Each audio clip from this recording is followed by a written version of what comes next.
Hi, my name's Marques. I really like tech. I try to review it, and I make videos.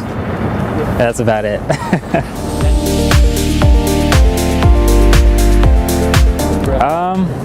Honestly, the best part is that I can sort of decide what to review. I think that's been typically when you're deciding what to review, it's like, well, what do people want to see versus what I'm interested in, and maybe I can go back and forth and maybe I can find a trade-off.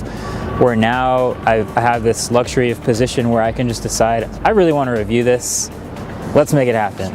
And usually we're able to, so that's been fantastic.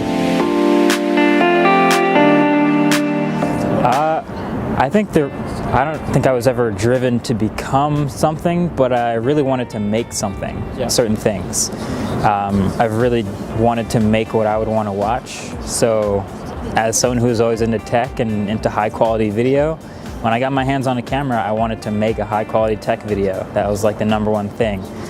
And that's really what it's all driven by, is trying to make what I would want to watch.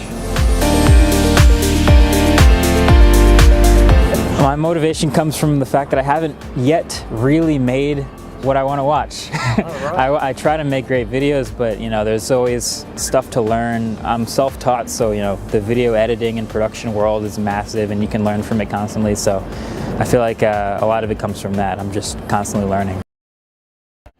It'd be hard to ask MKPHD one question. I feel like I want to sit down and have a long chat with him. But I mean, I guess I would just ask him why technology. Like, why is he so interested in technology, and what about it?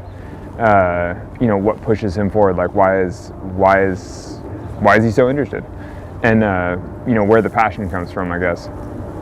But I would love to have a long chat with him. It seems super interesting. All right, Alex, thanks for asking. I would say I am interested in tech because, well, I've always been. I can't really remember why, but it stays interesting because tech is always updating and competing against itself to get better. And that's exciting, trying to see all these massive companies put together all of their resources to try to make the best possible thing, and then putting that thing in your hands and seeing if you like it.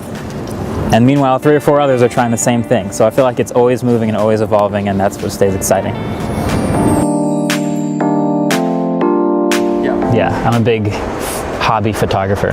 It's a lot of just object photography. So it's like, it would be in the studio photography niche is what I shoot a lot, but it's still life. It's like flagging and reflections and trying to get like the perfect shot of something. It can feel tedious if you're not into it, but it's really fun to get that great result. I think night mode is great because you never want to have to think about using a flash in a phone, and they all have a flash, but ideally you never have to use it. So the more you can freeze motion and get high quality stuff in the dark, the better. So I'd shoot things just like people walking around, portraits at night. And I happen to take a lot of landscapes of the skyline, so I'd enjoy that for sure.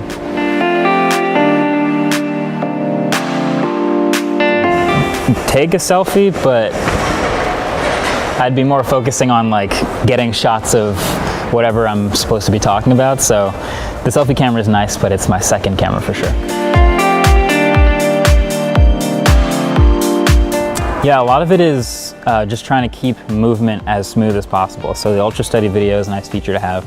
I'd be shooting things like slow zooms with the actual camera moving. So instead of using the digital zoom, I can zoom in and out and not worry about camera shake. Everything's handheld, so as much stabilization as I can get, I'll take it. And then just fast moving stuff. If you're moving fast, having super steady video is great.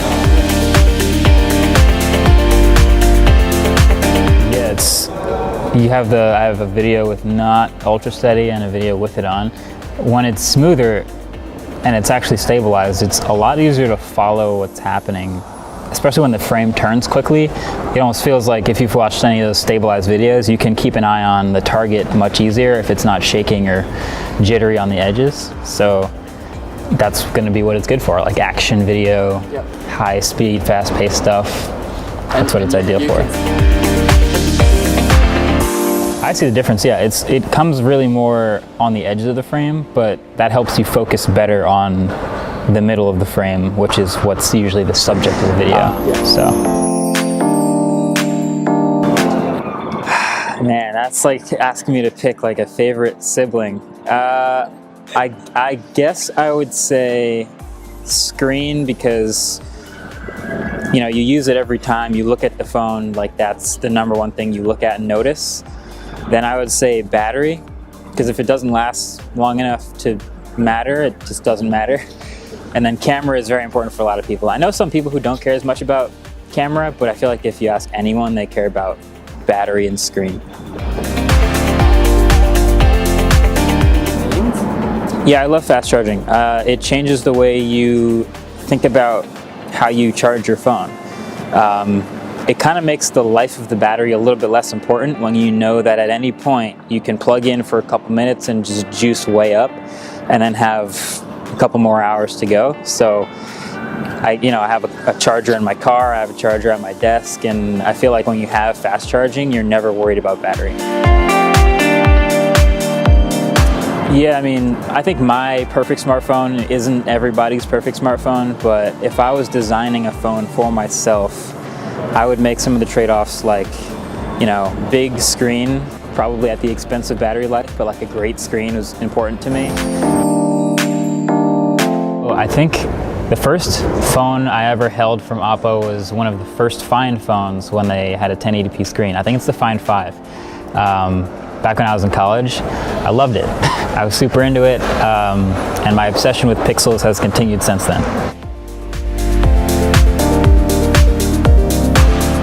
Well, I really like that it continues with an awesome screen. So I'm seeing 120 hertz 2K display, which at that rate is a lot of pixels per second. So I'm a big fan of that. Yeah, I mean, I've only played around with it a little bit, but having a higher refresh rate screen is something I've gotten into the more I've seen it lately on smartphones. And it's important to me just because it makes the user experience that much smoother and more responsive. So big fan of that. Well, okay, so it's pretty flat. It has a little bit of curve over the edges, which is a little more subtle than it has been in the past. I like that.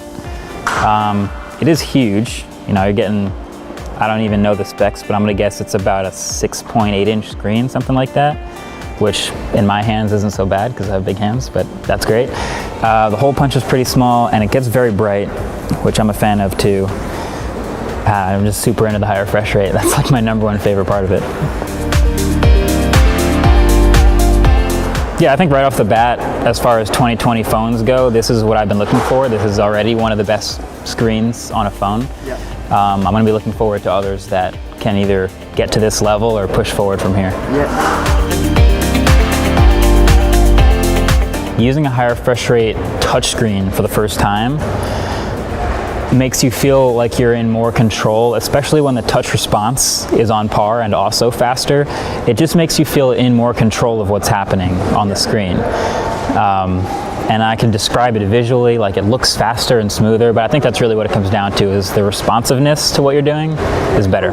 You can watch a higher refresh rate video, but I mean, if I'm just scrolling back and forth, just how fast things move compared to my finger, pinching in and out, like the very basic stuff that you do every time you use your phone, scrolling, the fact that that's noticeably better makes a big difference to the whole user experience.